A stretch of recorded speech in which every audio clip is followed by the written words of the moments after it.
Fellow Ugandans, especially the Bazukuru,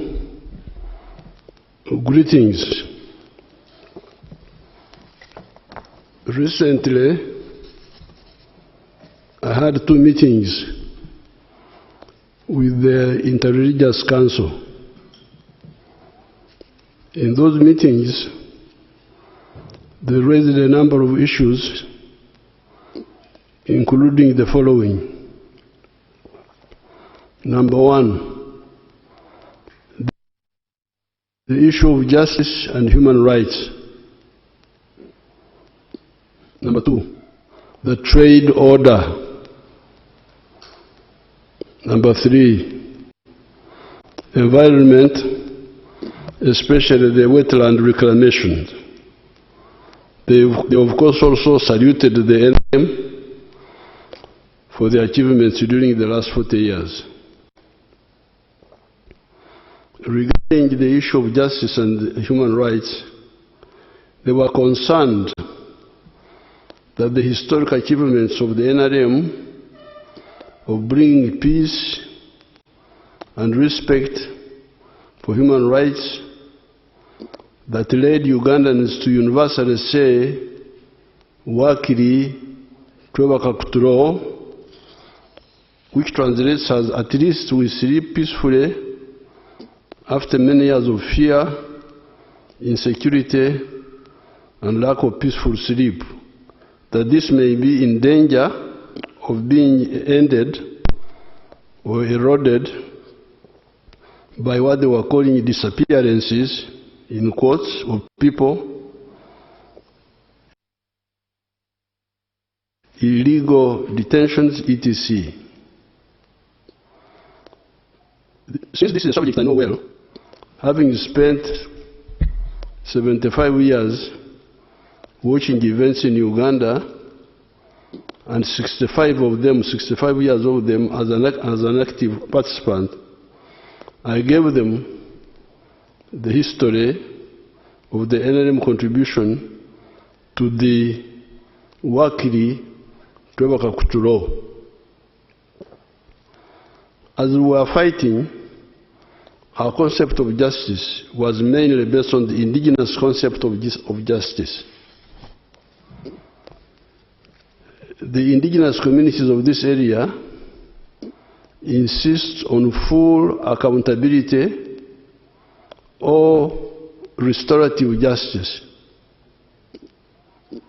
Unlike the colonial and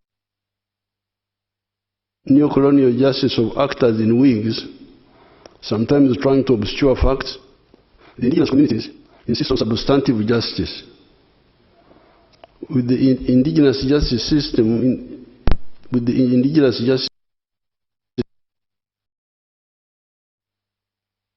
in the end, there are no two sides, defense and prosecution. In the end, what matters is what was the truth. What was the truth? This is what we, the indigenous people, insist on. The tragic comic practice of the defense dedicating itself to obscuring the facts is foreign to our indigenous system. It is this frame of mind that guided us in the Royal Triangle. I've told the different fora of the incident of a boy called Zabuloni and his colleague in the area of Semuto, the village of Mulule, in 1982. Zabuloni and his colleague drank alcohol and killed 3 villagers on account of their alcohol.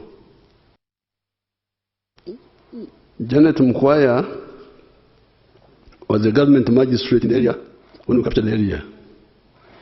She tried the case and passed a sentence that I don't remember well. Then the matter came to the High Command, of which I was chairman.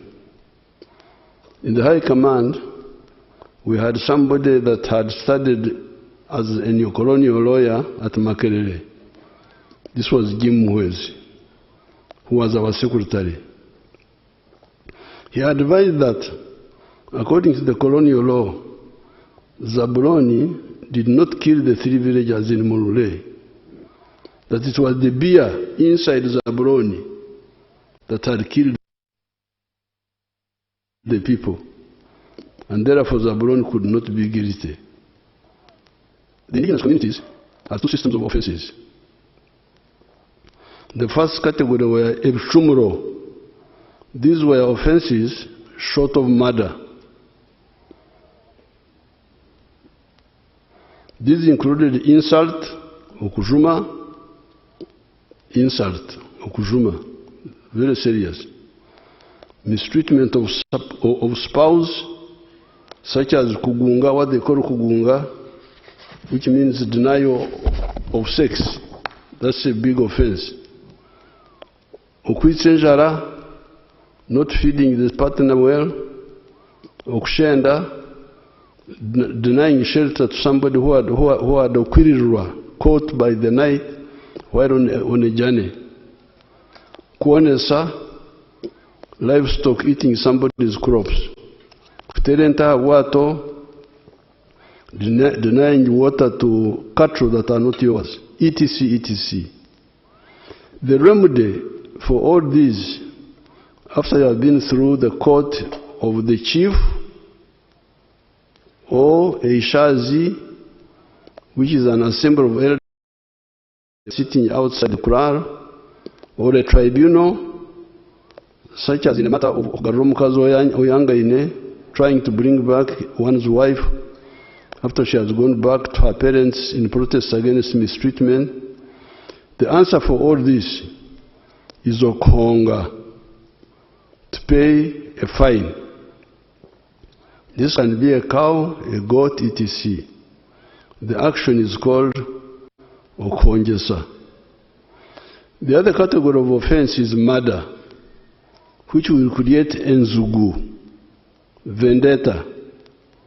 With enzugu, there were 2 solutions.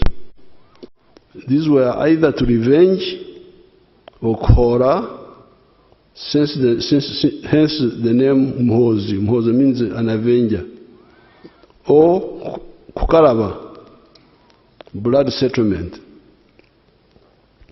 If the offending clan did not want to suffer revenge, they would reach out to the victim's clan and offer to kukaraba, which is to pay big compensation in cattle for the murdered person, and the abafumu, the priests, to wipe out the enmity with some rituals that cleans away the blood.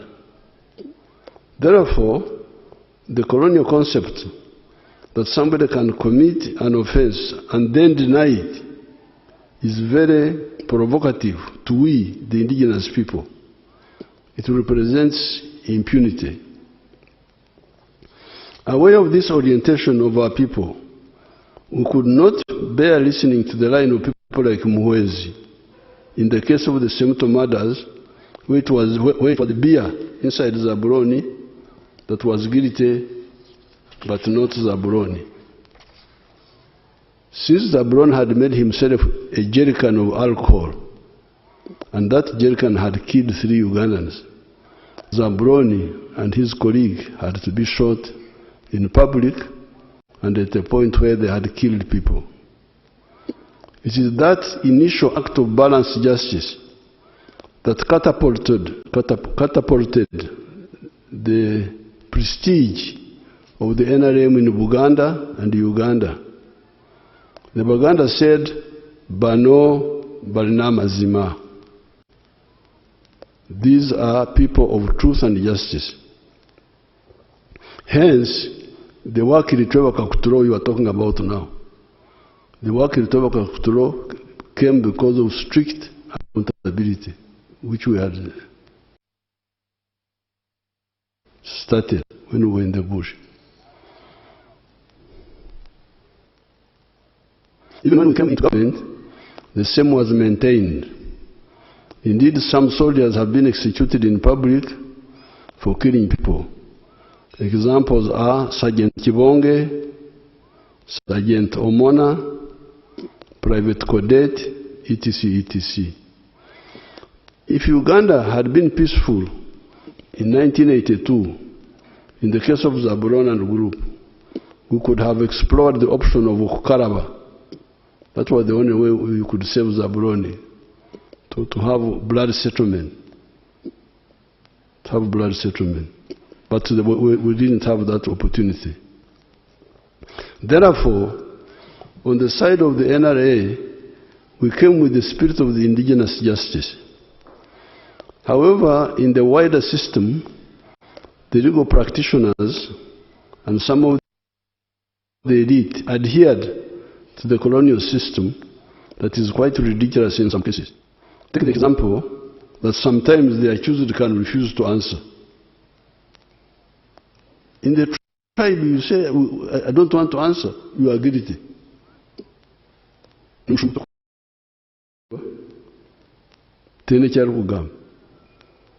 This is the way we think.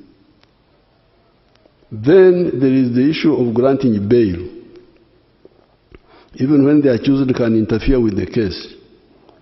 Apart from the disconnected colonial system, you also get actual abusers of that system because they are dishonest. Even with the colonial law, bail is apparently only given when the accused cannot interfere with the case.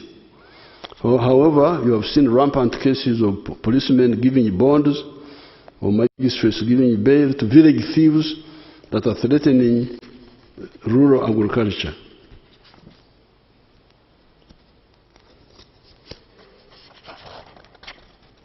So that was one problem. Then there was the death of many of our original NRA commanders, by many dying from the natural causes. The regiments that brought victory on the 26th of January 1986 were the following: 1st Battalion, 3rd Battalion, 5th Battalion, 7th Battalion, 9th Battalion, 11th Battalion, 13th Battalion, 15th Battalion, 17th Battalion, 19th Battalion, 21st Battalion. These were 11 regiments, although they were being called battalions. 19th Battalion, for instance, had 1,900 soldiers, yet our battalion that time would have been about 750 personnel. However, 7 of these regiments had their commanders dead in the early years after 1986.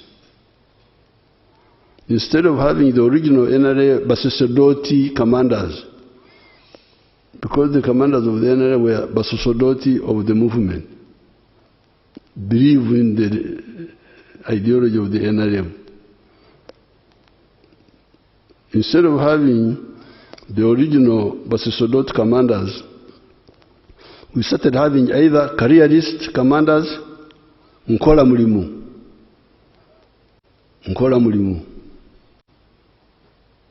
Ndikumusala, or even actual opportunists, Najakulia.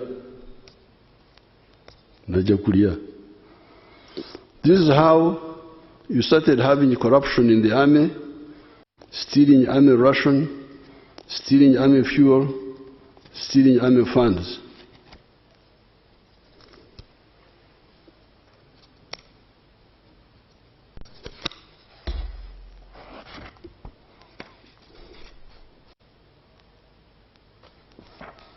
In the wider society, however, the prestige of the NRM on account of working the Kakuturo, as well as repairing the ruined economy, goods in the shops being plentiful, some of the infrastructure being repaired, the prestige of the NRA grew. So our cadreship was becoming weaker, but still the reputation of the prestige of the NRM grew because of the successes. But the Basosodoti were not enough. The NRM therefore attracted big membership, standing at 18 million by May 2025 last year when we checked the registers. However, gaps in observing human rights, in fighting corruption, and fighting crime, mainly on the part of the political class, the bureaucracy, and the judiciary, remained. So you had success, economy was growing, goods were plentiful in the shops. Wakiri Tweba Kakuturo Yariwo was there, but there were gaps. There were gaps because of the diluted cadreship. This meant that there was peace and the economy was growing, but it would have grown even more if we did not have those gaps.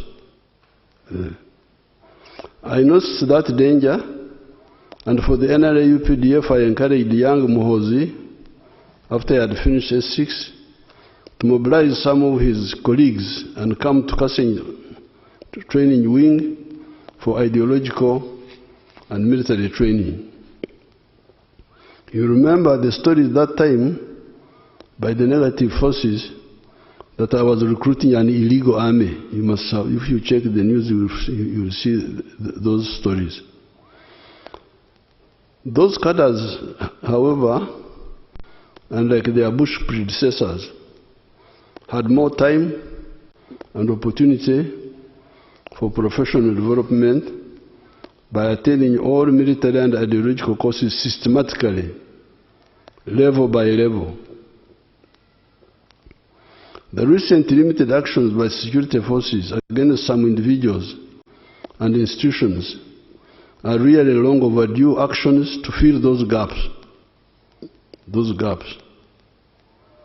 Wakiri Tweba Kakuturo, created mainly by the UPDF, Bonabagagawale, Wealth for All, created by the NRM, that have resulted in metamorphosis in Uganda into a lower middle-income country, must also be reinforced by no more sleep, no more Congora, no more corruption, and now no more impunity by the selfish people and agents of foreign interests to systematically denigrate the efforts of the people to develop themselves, and also some people endlessly committing crimes and using the law to shield them.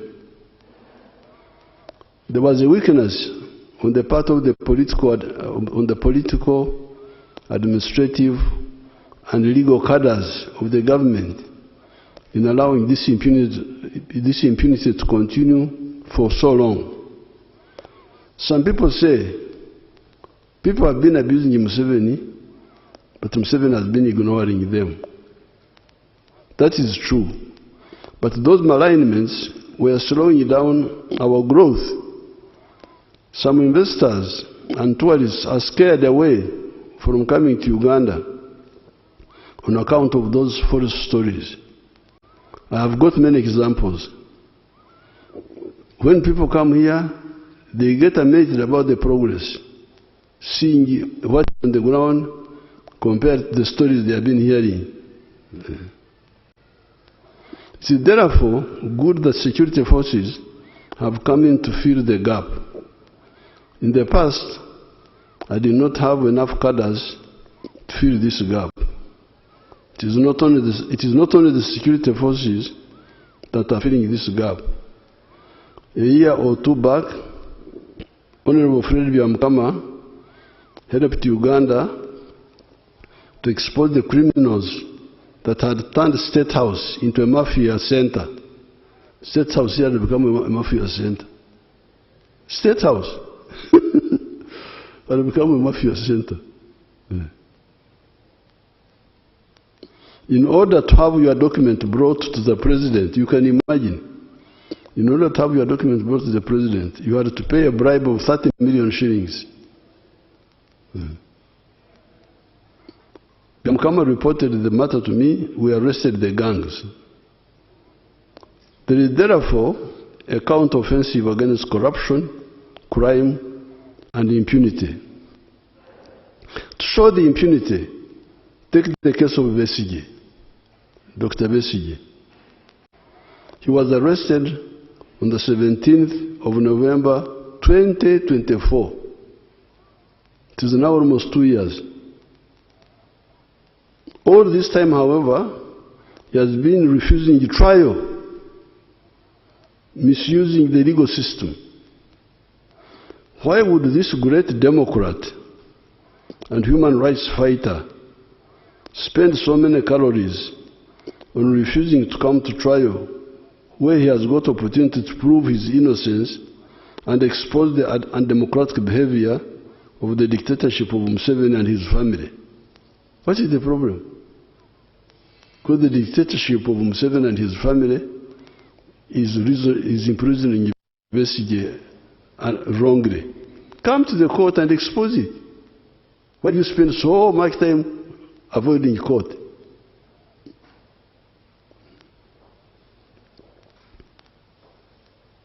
Second question, why should the legal system for so long allow an accused person to just refuse to be tried?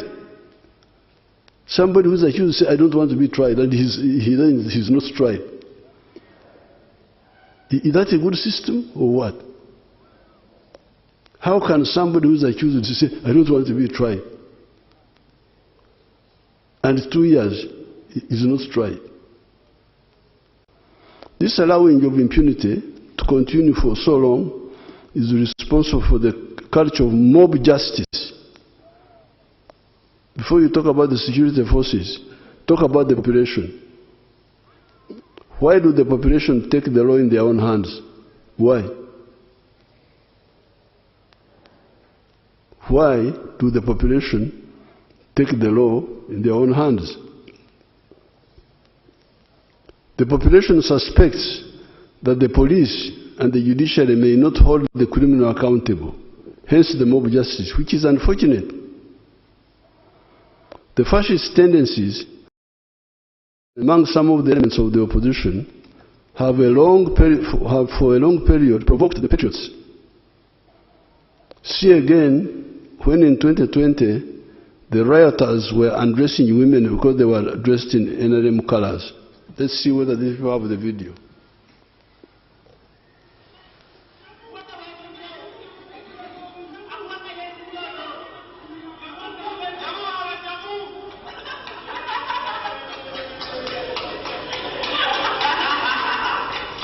Freeze that, freeze it, bring it back. Where the girl is undressed. Bring it back.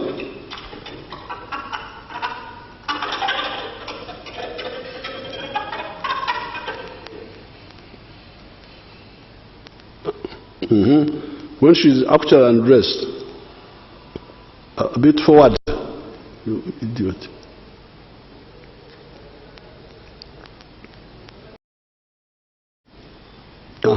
This is, freeze it there, freeze it there. This is democracy. This is democracy. This is human rights. See, the woman is undressed because she had colors of NRM. And nobody talks about this. I have not heard anybody condemning this. I don't want to blame people. I have not heard anybody other than us complaining. I don't know whether the religious leaders condemned it, or the cultural leaders, or the law society. Check for me, please. I need a record. Who condemned that act?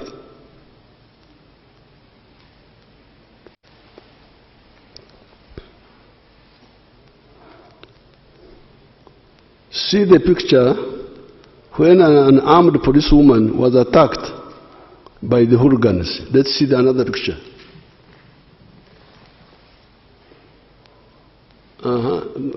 That's a police. This is a policewoman. Go back. Go back.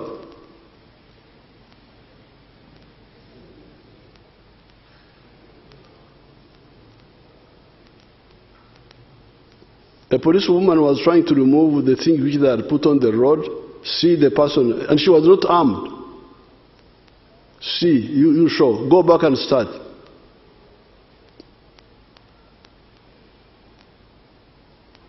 That's that's a democracy now. That's human rights. That's a democracy. On camera now. Fortunately, me,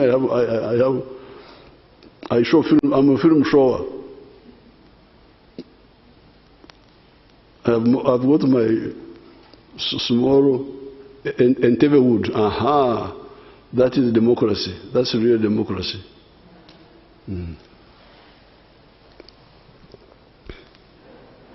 See, quite often you have had slogans. Tugenda kuocha Kampala. How many times have you heard that? How many times have you heard that? If you want to go to heaven, that is. If you want to go to Gehenna, of course you will deny. But I'm sorry, when I go to heaven, I will wait for some people. Tugenda kuocha Kampala. Tugenda kuocha Kampala. Kuocha Kampala. We are going to ban Kampala. What did the slogan Taja Kulaira mean? Taja Kulaira. Didn't you hear that? What did it mean? For people who want peace. Democrats.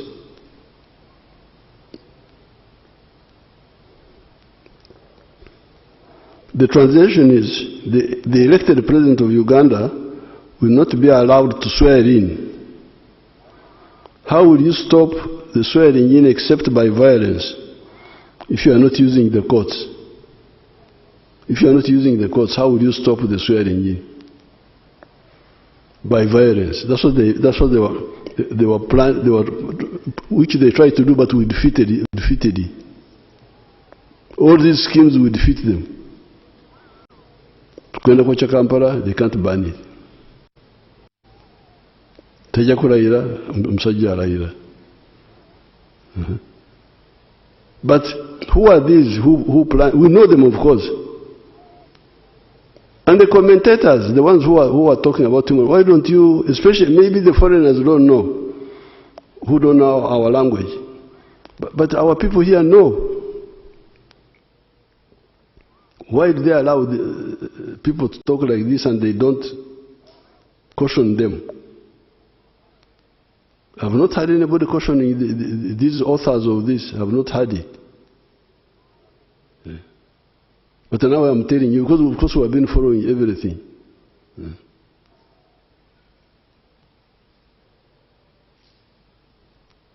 How many times have you heard the taunting by hooligans of especially the NRM women supporters in the words, mwe bikazi mwe, ye mwe abatusibye kwa kasajja. You stupid women are the ones that have failed us to remove this man, this Kaman. They don't even call him a man, kasajja. The Kaman. It is the democratic right of those women to kubasibako the kasajja if they support the kasajja. That's what the democracy means, please. Ebikazi bwe bagira kasajja muleke ebikazi bwe bagira kasajja kabyo. Or persuade them. But to harass our people, those who are, of course some of them paid, because when they rioted on the 18th of November 2020, Kasel Lumumba here, the Minister of ICT is here. She came in Karamoja, she was shaking. People are rioting in Karamoja. What are they doing? They are attacking people. You keep quiet. They will lose appetite for attacking them. She's here. She can bear witness.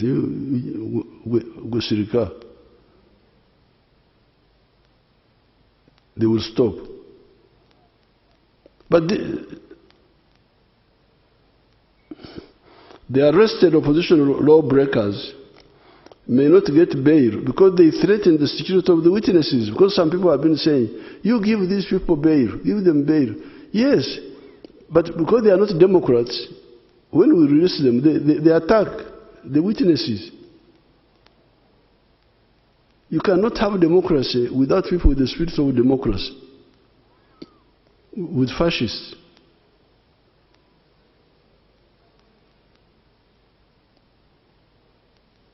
Why should you intimidate a witness if you are innocent? Why? And threaten. So the answer why we oppose bail is because they come now to attack the witnesses. Now, if we allow the witnesses to be attacked, in the future we shall not get witnesses. And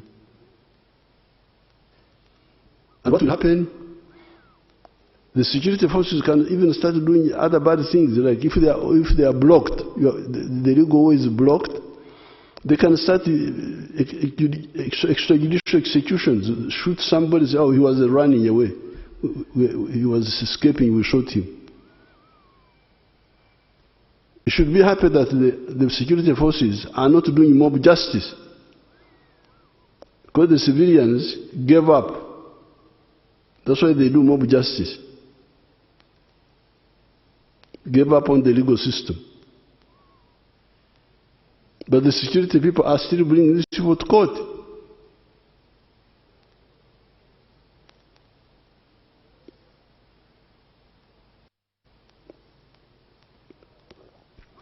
The arrested opposition lawbreakers may not get bail because they threaten the security of the witnesses. It is this undemocratic culture of some of the opposition elements that has been provoking the security forces to fill these gaps. Therefore, what the security forces have been doing recently is not a regression in the fight for freedom, because that's what the Inter-Religious Council were worried about. They thought that Tudaye Mabega, it is not a regression at all.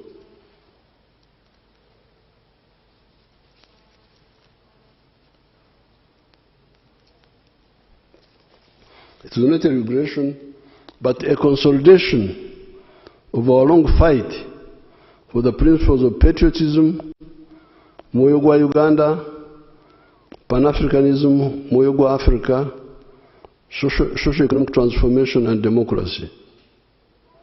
Indeed, General Muhoozi recently pointed out one useful fact.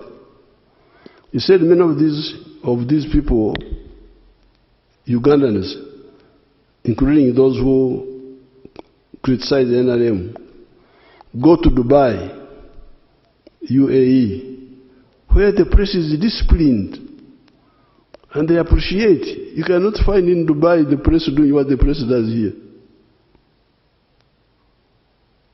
And they appreciate. That's why they are going to Dubai. I had never heard of Dubai until 1980 when we removed Amin. That was Dubai. What is Dubai? That women were getting cheap products there and so on. How does the press there conduct itself? Does it conduct like the ones in Uganda here? That's what one point General Muhoozi pointed out. And then you say, but why do they not want the same here? That was Muhoozi's question. If you think what happened to Dubai has helped to Dubai, why don't you want the same here? Therefore, those who have been putting forward the slogan Bizemu, you know they are good at bringing slogans which are just empty. Bizemu, Bizemu. Ebyedda, kidnapping people, and so on. Bizemu. Meaning, the bad things of the past have come back, are wrong. Ebyaliwo, the past happenings meant that anybody arrested or abducted would not go to court, but would end up as a dead body at Namambe Forest, the River Nile, or Kaya's farm. So to have somebody arrested and taken to court, and then you say, Bizemu, you are really deceiving yourself. You are dishonest. Oh, you want to see the pictures of Ebyaliwo? Let's see the pictures of Ebyaliwo.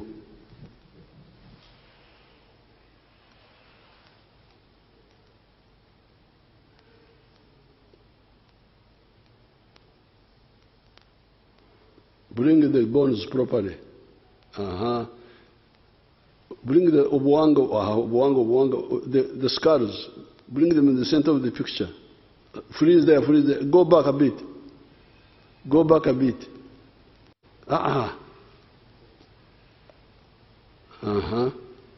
Ebyaliwo ebyo. Ebyaliwo. Hello? Ebyaliwo. Biri awo.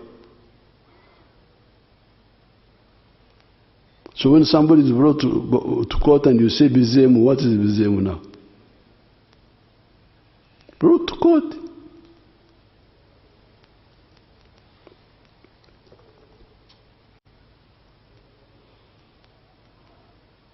On the contrary, here you see basically creating scenes in the courts of law.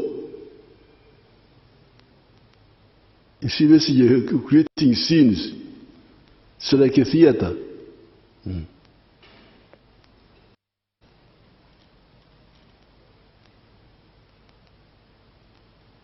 I could even see my sister Matembe limping into the court. When she was coming into the court, she came limping. I was worried. But forgot to limp. When she was leaving the court, she walked.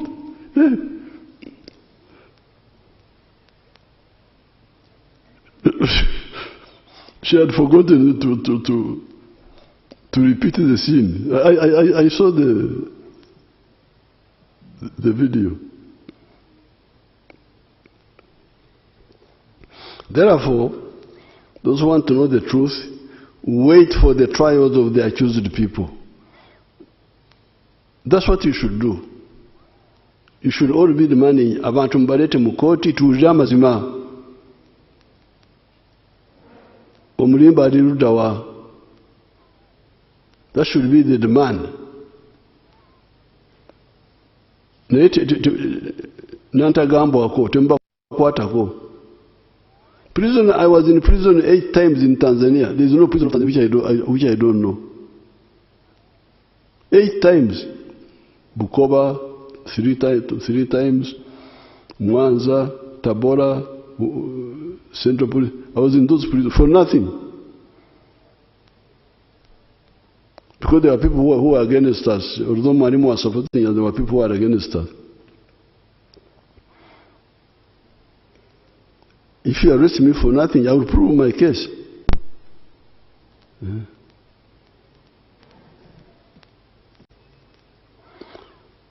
I cannot allow impunity in our system, even on the side of the security forces. In 2021, there was the death of a Ugandan nicknamed Zebra in the Kawempe area in unclear circumstances after he got in touch with our security forces. I had to organize Okukaraba blood settlement with his family in Entebbe State House here. It is therefore the impunity promoters that have been inviting the security forces to finally do something. It is the security forces that die to keep peace in Uganda and in our turbulent region. If the security forces give their lives to keep peace in the country, why can't some of the political actors give up their egos and greed to make a contribution to that peace. Because the security people die. They give their lives in situations created by all these people. And all you are asked is not to die, is not to sweat, is simply to behave responsibly, that's all. And they are not able to do that. It is therefore, in order for us to insist on full accountability and no impunity for our words or our actions, you must be accountable for your words and for your actions, fully accountable. I hope these comments have illuminated what the gaps were and why the limited supportive actions of the security forces to the rule of law in the country. Once we have known the why and the what, then there is the issue of the how. The how. This is an issue we handled from other days of our resistance, and I will share it with you separately so as not to render this piece too long. We now come to the issue of trade order that the Inter-Religious Council also raised. One of the points mentioned by a number of people is that hawkers have been earning a living by violating common sense and selling products on the sidewalks, etc. I told the bishops and the sheikhs that I can see that I'm in real trouble. Very soon, I will be charged for damaging the business of the coffin makers by reducing the death of Ugandans from AIDS, Corona, Ebola, measles. The coffin makers are going to say, Museveni, you have spoiled our business. People are not dying enough. You have stopped people from dying from AIDS. You have stopped people from dying from Ebola. Corona killed a few people. You are damaging our business. Business of making coffins.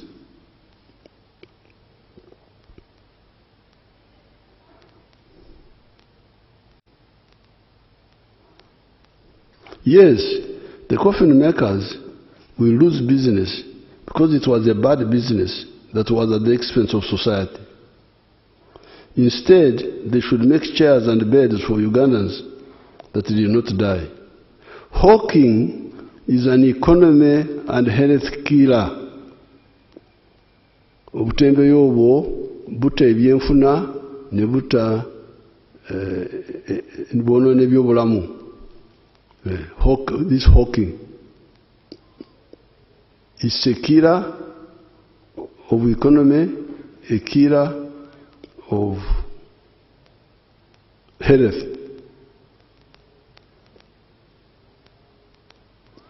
It kills the economy by denying the users of the shops and the markets business, because customers buy from the hawkers who do not pay tax, because they are not identifiable. They are not identifiable. They do not pay rent. The people in the shops are paying rent. They are paying taxes. These ones are selling without paying tax, without paying rent. What sort of economy is that? They do not. How will the economy survive if people do not pay taxes on rent or pay taxes on sales? Because when I sell, I pay tax. I also pay tax on rent.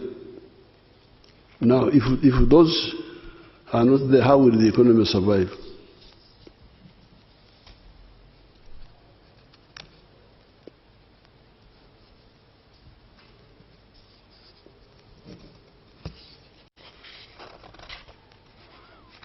On the issue of health, having products exposed to the atmosphere, including food, is very dangerous.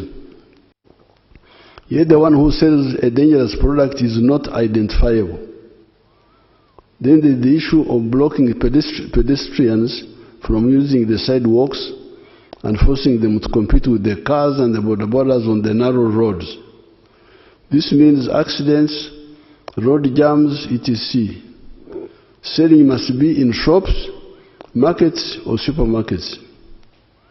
Even there, you must be registered so that you are accountable for what you sell and you also pay tax.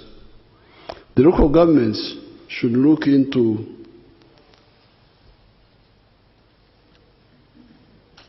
the possibility of giving land for workplaces for the hawkers that have been sent away from the sidewalks. However, even there, everybody must be licensed, identifiable, accountable, and must be paying taxes. Coming to the issue of the wetlands, this shows you how unpatriotic some Ugandans can be. Who does not know what a wetland is? Ekisaru, Orutobazi, Omuga, Nyanja are known even by a child. You don't have to be an M expert. You just need to be a Ugandan. You know what is all these things. Ekisaru, Omuga, Orutobazi, you know. Our people know. Nobody can say that I came to the wetland without knowing that it was a wetland, because the features are unmistakable. Water, Gugu, Cyperium latifolia, Ebitogo, etc. Ever since 1986, we have been telling you about the forests, the wetlands. Yet, except for the Busoga, Bukel, and Kigezi areas, most of the swamps in other parts of Uganda were not encroached on. The forests had been encroached on by the population because Idi Amin had told them that forests had no value. When we came into government, we chased all the encroachers, and Mabera forests came back.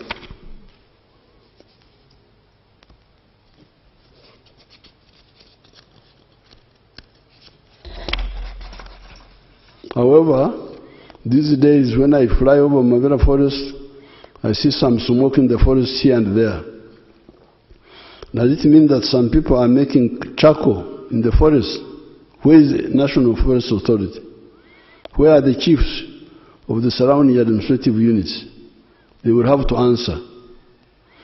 With Busoga, Buked, and Kigezi, I have been trying to build up a fund to compensate the people in the swamps by shifting them to fish farming and to other enterprises, because it was the colonial government that misled our people into those swamps, saying that it had been done in Holland and I don't know where else. Yet it is a disaster for us. It is estimated that 40% of our rain comes from the local wetlands, and those in Congo and South Sudan. What is the proof? Why does West Nile get 1,270 to 1,524 millimeters of rain per year, and Karamoja only gets 700 to 900 millimeters, yet they are on the same latitude? I would have explained these points, but I'm rushing because I'm told that you are dying to go and watch World Cup, and I'm not World Cup. So I'm rushing. I would have explained more. Because they may cut me off that I'm not World Cup. The answer, why Karamoja gets less rain than West Nile? The answer, the swamps in South Sudan and Congo. Why does Karangara get 2,000 to 2,090 millimeters of rain per year? The answer, the water of Lake Victoria that evaporates and reinforces the moisture from the oceans. Who then has a right to ruin our heritage of this abundance of water and our future? There are those who say that they were allowed by government authorities to ruin the wetlands. Did those who allowed them do so rationally and illegally? We shall study those excuses and decide on the way forward for those mistake makers. However, the operation to restore the wetlands and protect our natural forests will continue. I appeal to the Ugandans to participate in the NRM barazas for the LC1s and the Women Councils on the 10th of July 2026.